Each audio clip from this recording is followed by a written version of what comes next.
Straight ahead on 12 News, just in time for holiday shopping, a mall makeover. We'll have more behind the big overhaul at Ridgedale and why the construction isn't done yet. Plus, I think it's the biggest public policy issue on planet Earth right now. A Brooklyn Park lawmaker heads to Paris for talks on climate change. But first, a Brooklyn Park man appears in court accused of assaulting a Brooklyn Park police officer. 12 News starts right now. Hello and thanks for joining us. We are learning more about a man charged with assaulting a Brooklyn Park police officer. A 25-year-old Lance Carr made his first court appearance today in Hennepin County. Reporter Sonia Goins has more on what happened. Sonia? Now, Mike and Alex, the hearing just wrapped up a short time ago. Now, Lance Carr is charged with first-degree assault. Now, the judge set bail at $250,000 unconditional and then $150,000 with conditions. Officials say that Carr severely beat a Brooklyn Park police officer. The incident happened early Sunday morning. Brooklyn Park police were called to this town home complex shortly after someone complained about loud music coming from a parked car. Lance Carr was in that vehicle. Police found out that he had several warrants and they arrested him. Police say in the process of arresting Carr, he turned around and punched the officer several times. They say Carr also used a chokehold on the officer and then appeared to reach for the officer's gun. The weapon did discharge, but no one was hit. Police were finally able to arrest Carr. So as far as the Brooklyn Park police officer that was hurt, he was taken to the hospital and has been released. Now, the Hennepin County Sheriff's Office is investigating this case. They have not released his name. Live in Minneapolis, Sonia Goins, 12 News. All right, thanks, Sonia. A local lawmaker calls it the biggest public policy issue on the planet. Representative Melissa Hortman will attend the climate talks in Paris later this week. Each country is setting their own goals. So we are not committing to a goal that's imposed upon us by this international negotiating body. We're going to Paris and we're saying, here's what the United States is committed to do because of our own internal politics and because of what we see is in our best interests. Hortman says Minnesota has been a leader in clean energy and climate policy. She points to the mandate passed in 2007 requiring 25% of Minnesota's electricity to come from renewable sources like wind and solar energy. In Minnesota, economic growth is not tied to emitting more pollution anymore. So our state gross state product has grown from 2010 until now, but our pollution has declined. And this is a change that has to happen all over the world. Hortman will be meeting with leaders at the state and regional levels from other countries at the Climate Summit. You may have noticed a spike in your heating bill this fall, and it could rise a few more bucks next year. CenterPoint Energy is requesting a $54 million increase to its rates. If the request is approved, it would add about $5.15 to a customer's monthly bill. Interim rates went into effect in October, so customers are already paying about $3 more a month. The reason for this rate increase strictly is driven by capital. We're making a lot of investments, more investments than we've made in the past, replacing our infrastructure, our pipelines. It's time to replace them. It really is so that we can help maintain our system safety and reliability. The Minnesota Public Utilities Commission will likely make its decision on the rate request this summer. And when utilities have to replace underground pipelines or wiring, it can be a real headache for motorists. Today, utility companies, along with city and county officials, held the first Utility Summit. The goal is to better coordinate efforts when roads are rebuilt or dug up for utility repairs. There's been great frustration in my district as the big projects have gone forward. And there's been either utility work along roads like Winnetka when the big gas line was replaced a summer ago, and there was a shutdown of lanes for an entire summer. Mike Opad hopes to see improvements in collaboration during the next construction season. In Robbinsdale, the city is busy combing through an ordinance that would allow beekeeping. The city council gave the initial okay to an ordinance that would allow homeowners to have beehives on their property. The ordinance is modeled after one that was approved in the city of Richfield. It would require residents to pay a $100 permit fee. Surrounding properties would also have to be notified, and there would be an appeals process if neighbors object. One of the most popular shopping destinations for people in the northwest suburbs has undergone a massive transformation just in time for the holidays. Now, more than $100 million worth of work is complete on the first phase of Ridgedale Mall's renovation. And as Elaine Cleveland reports, the mall hopes to attract luxury shoppers with those changes.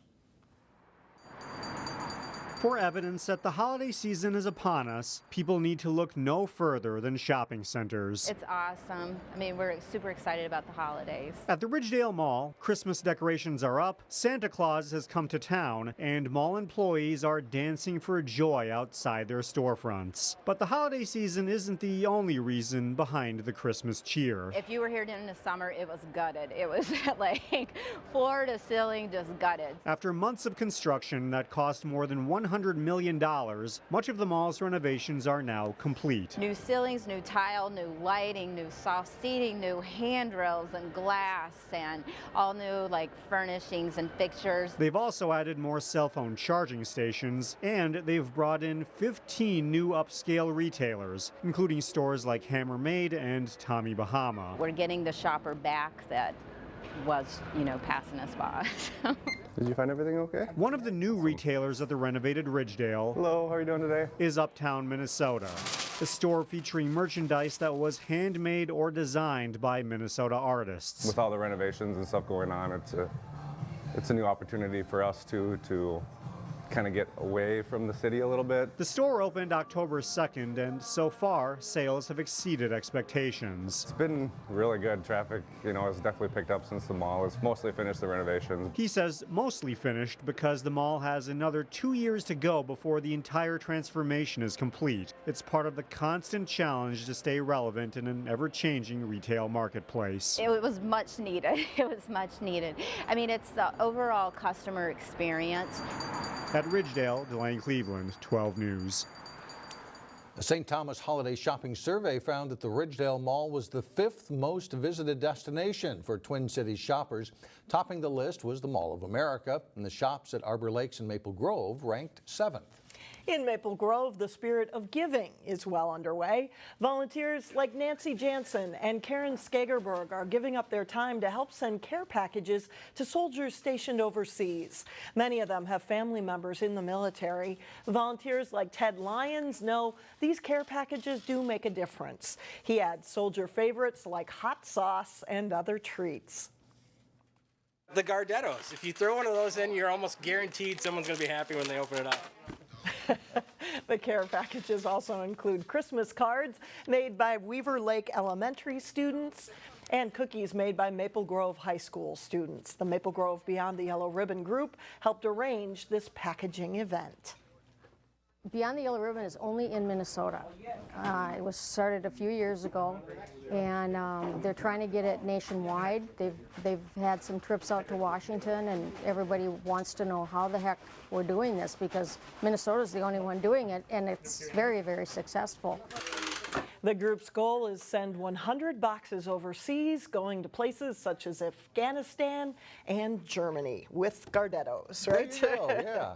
Coming up, the changing nature of Christmas light displays, what it means for your electric bill. And later in sports, Osseo's girls basketball team battles to the buzzer against St. Michael-Albertville. But first, something to brighten up your day. Peaks of sunshine are expected on Thursday.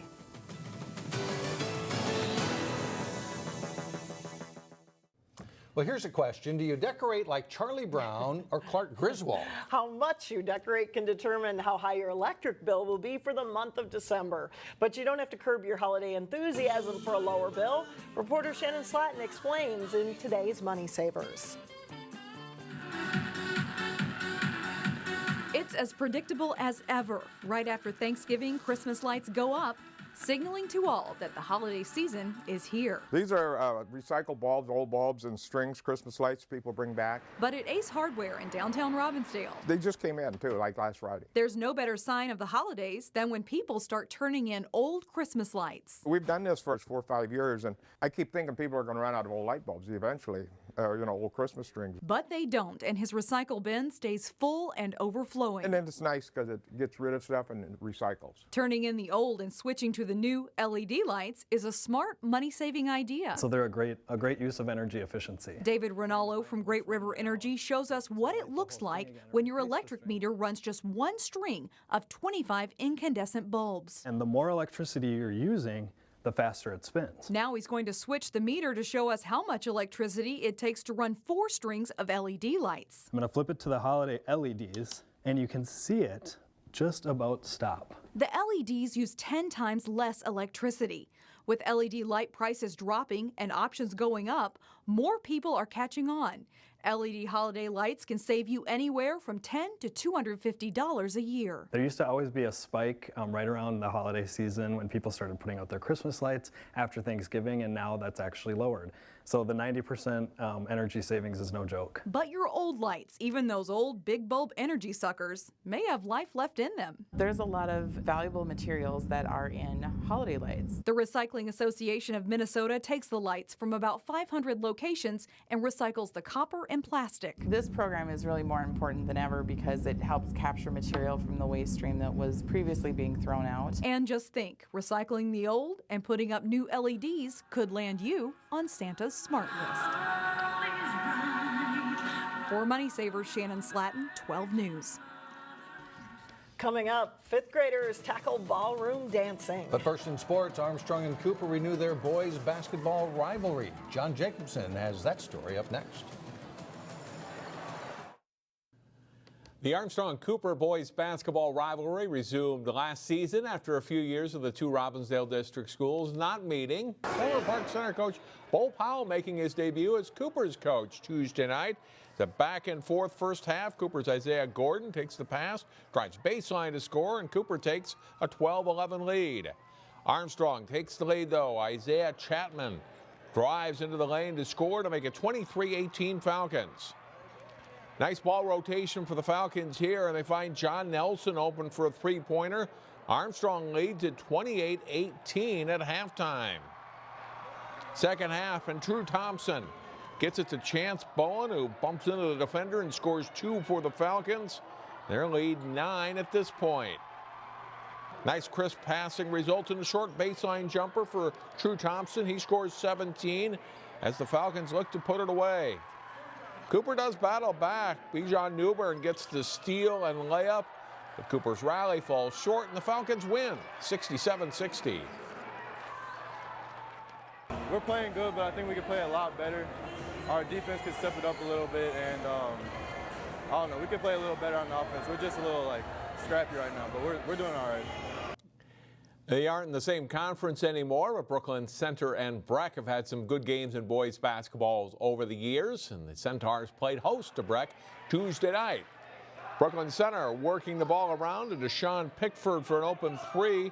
He nails it. The Centaurs lead early 15-5. Breck throws it ahead, and David Roddy slams it home. The Mustangs battle back to within 19-18 under new head coach Marcus Hill. BC's pressure leads to a turnover near half court. Pickford ahead to Devontae Prince for the big jam, part of a 19-point game for him. Breck leads, though, by 1 at the half. Second half, Pickford drives and scores, plus a foul. He scores 16 points in the game for BC. Landon Kirkwood misses a step-back jumper, but Prince is there for the putback. Brooklyn Center pulls away to win it over Breck, 75-61.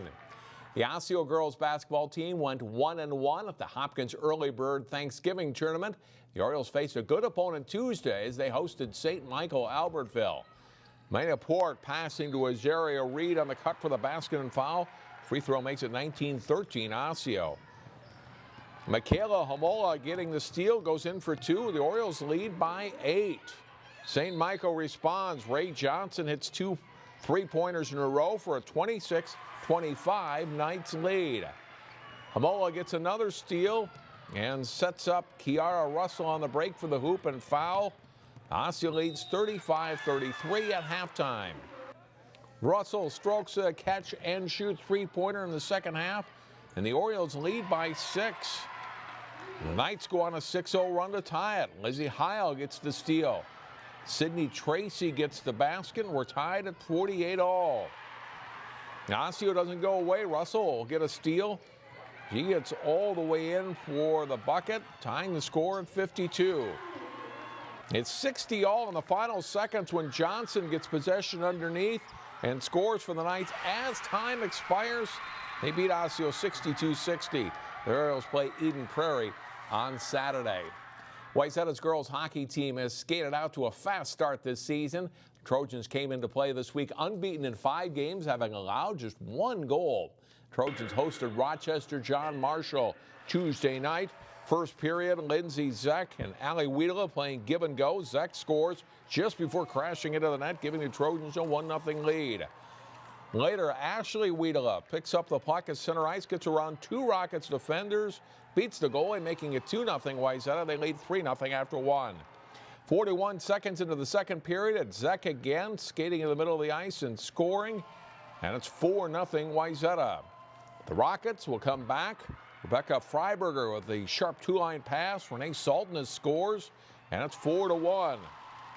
Third period, Freiberger rings her second goal of the game off the crossbar and in to get the Rockets within 2 at 5-3. But Zeck seals the game, getting around 3 John Marshall defenders on this play. Roofs her third goal of the night. Wayzata wins 6-3, and they are now 6-0. In boys hockey, Armstrong-Cooper played Elk River very tough in a 3-1 loss on the weekend. Champlin Park paid a visit to New Hope Arena to take on the Wings. Trey Rudy brings it out front. Mitchell Oletsky scores. Armstrong-Cooper leads 1-0. Keegan Bauman answers on a rush for the Rebels, scoring a power play goal. And the game is tied 1-1 after 1 period. Goalie's nightmare here. Mitchell Verbaten's length of the ice shot takes a bad hop past Brennan Boyton and in for a Wings goal. Late in the game, an insurance goal for the Wings as Andrew Burns roofed the backhander to make it 3-1 Armstrong-Cooper.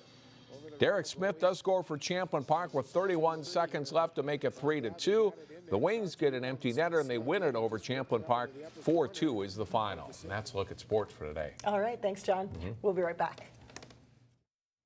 And finally, a little fancy footwork that requires 5th graders to get up and dance. That's right. Who says you can't do the rumba in sneakers? Students at Athlos Leadership Academy in Brooklyn Park are among the first in the state to perform 7 ballroom dances after a 10-week residency program called Dancing Classrooms. The global program is new to Minnesota and it aims to integrate dance with other school subjects. Most of all, it's about the development of the child, their personal growth, their self-esteem, their confidence that transforms into other things like their academic success. And that does it for us. Thanks so much for joining us.